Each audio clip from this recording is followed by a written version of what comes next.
Pada Kamis petang hingga hari Jumat, sejumlah warga melakukan ziarah kubur. Mengapa banyak yang melakukan nyekar tersebut? Setidaknya ada sejumlah dalil yang membenarkan bahwa ziarah kubur memang dianjurkan. Ziarah kubur merupakan salah satu perbuatan yang mengalami perubahan nasik mansukh. Pada zaman awal-awal Islam, Rasulullah melarang melakukan praktik ini, tapi kemudian larangan tersebut mansukh atau diubah menjadi suatu perbuatan yang diperbolehkan untuk dilakukan. Berkaitan dengan hal ini, Rasulullah bersabda dalam salah satu hadisnya, artinya, dahulu saya melarang kalian berziarah kubur, tapi sekarang berziarahlah kalian. Hadis riwayat Muslim. Dalam riwayat yang lain, Rasulullah tidak hanya memerintahkan ziarah kubur, tapi Nabi juga menjelaskan manfaat-manfaat dalam melaksanakan ziarah kubur. Hal ini seperti yang dijelaskan dalam hadits berikut. Artinya, dahulu saya melarang kalian berziarah kubur, tapi sekarang berziarahlah kalian. Sesungguhnya ziarah kubur dapat melunakkan hati, menitikkan air mata, mengingatkan pada akhirat, dan janganlah kalian berkata buruk pada saat ziarah. Hadis riwayat Hakim. Perilaku ziarah kubur juga dilakukan oleh Rasulullah. Hal ini dilakukan setelah malaikat Jibril menemuinya seraya berkata, artinya, Tuhanmu memerintahkanmu agar mendatangi ahli kubur baki, agar engkau memintakan ampunan buat mereka. Hadis riwayat Muslim. Setelah adanya perintah dari Allah untuk menziarahi kuburan ahli baki, Rasulullah membiasakan menziarahi tempat tersebut pada saat giliran menginap di rumah Aisyah radhiyallahu anha. Hal ini seperti tercantum dalam hadits yang diriwayatkan Sayyidah Aisyah berikut ini. Artinya, Tuhanmu memerintahkanmu agar mendatangi ahli kubur baki, agar engkau memintakan ampunan buat mereka. Hadis riwayat Muslim. Setelah adanya perintah dari Allah untuk menziarahi kuburan ahli baki, Rasulullah membiasakan menziarahi tempat tersebut pada saat giliran menginap di rumah Aisyah radhiyallahu anha. Hal ini seperti tercantum dalam hadits yang diriwayatkan Sayyidah Aisyah berikut ini. Artinya, Rasulullah setiap kali giliran menginap di rumah Aisyah, beliau keluar rumah pada akhir malam menuju ke makam baki, seraya mengucapkan salam sejahtera atas kalian wahai penghuni kubur dari kalangan kaum mukmin. Segera datang apa yang dijanjikan pada kalian besok. Sungguh, kami insya Allah akan menyusul kalian. Ya Allah ampunilah penghuni kubur baki, Garkat. Hadis riwayat Muslim. Berdasarkan dalil-dalil dalam hadits di atas, tidak dapat disangsikan lagi bahwa ziarah kubur adalah hal yang diperbolehkan bahkan tergolong sebagai hal yang dianjurkan sunnah.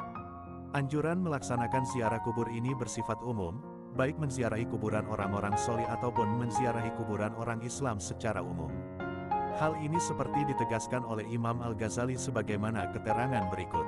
Artinya, ziarah kubur disunahkan secara umum dengan tujuan untuk mengingat kematian dan mengambil pelajaran, dan menziarahi kuburan orang-orang soleh disunahkan dengan tujuan untuk tabaruk mendapatkan barakah serta pelajaran.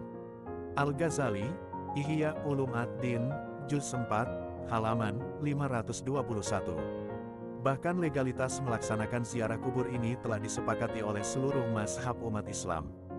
Hal ini seperti disampaikan dalam kitab Hujah Ahli Sunnah wal Jamaah sebagaimana berikut. Artinya, ziarah kubur diperbolehkan oleh seluruh mazhab umat Islam. Kiai Haji Ali Maksum Krapyak, Hujah Ahli Sunnah wal Jamaah, halaman 53. Terima kasih telah menonton. Jangan lupa berlangganan gratis channel YouTube @Sigit Heru Purwoko. Pada Kamis petang hingga hari Jumat, sejumlah warga melakukan ziarah kubur. Mengapa banyak yang melakukan nyekar tersebut? Setidaknya ada sejumlah dalil yang membenarkan bahwa ziarah kubur memang dianjurkan.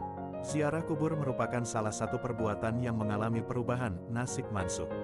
Pada zaman awal-awal Islam, Rasulullah melarang melakukan praktik ini, tapi kemudian larangan tersebut mansukh atau diubah menjadi suatu perbuatan yang diperbolehkan untuk dilakukan. Berkaitan dengan hal ini, Rasulullah bersabda dalam salah satu hadisnya, artinya, dahulu saya melarang kalian berziarah kubur, tapi sekarang berziarahlah kalian. Hadis riwayat Muslim. Dalam riwayat yang lain, Rasulullah tidak hanya memerintahkan ziarah kubur, tapi Nabi juga menjelaskan manfaat-manfaat dalam melaksanakan ziarah kubur. Hal ini seperti yang dijelaskan dalam hadits berikut. Artinya, dahulu saya melarang kalian berziarah kubur, tapi sekarang berziarahlah kalian. Sesungguhnya ziarah kubur dapat melunakkan hati, menitikkan air mata, mengingatkan pada akhirat, dan janganlah kalian berkata buruk pada saat ziarah. Hadis riwayat Hakim. Perilaku ziarah kubur juga dilakukan oleh Rasulullah. Hal ini dilakukan setelah malaikat Jibril menemuinya seraya berkata, artinya, Tuhanmu memerintahkanmu agar mendatangi ahli kubur Baqi, agar engkau memintakan ampunan buat mereka. Hadis riwayat Muslim, setelah adanya perintah dari Allah untuk menziarahi kuburan ahli Baqi, Rasulullah membiasakan menziarahi tempat tersebut pada saat giliran menginap di rumah Aisyah radhiyallahu anha. Hal ini seperti tercantum dalam hadits yang diriwayatkan Sayyidah Aisyah berikut ini. Artinya, Tuhanmu memerintahkanmu agar mendatangi ahli kubur Baqi, agar engkau memintakan ampunan buat mereka. Hadis riwayat Muslim, setelah adanya perintah dari Allah untuk menziarahi kuburan ahli Baqi, Rasulullah membiasakan menziarahi tempat tersebut pada saat giliran menginap di rumah Aisyah radhiyallahu anha.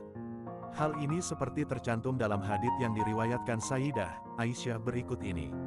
Artinya, Rasulullah setiap kali giliran menginap di rumah Aisyah, beliau keluar rumah pada akhir malam menuju ke makam Baqi, seraya mengucapkan salam sejahtera atas kalian wahai penghuni kubur dari kalangan kaum mukmin. Segera datang apa yang dijanjikan pada kalian besok. Sungguh, kami insya Allah akan menyusul kalian.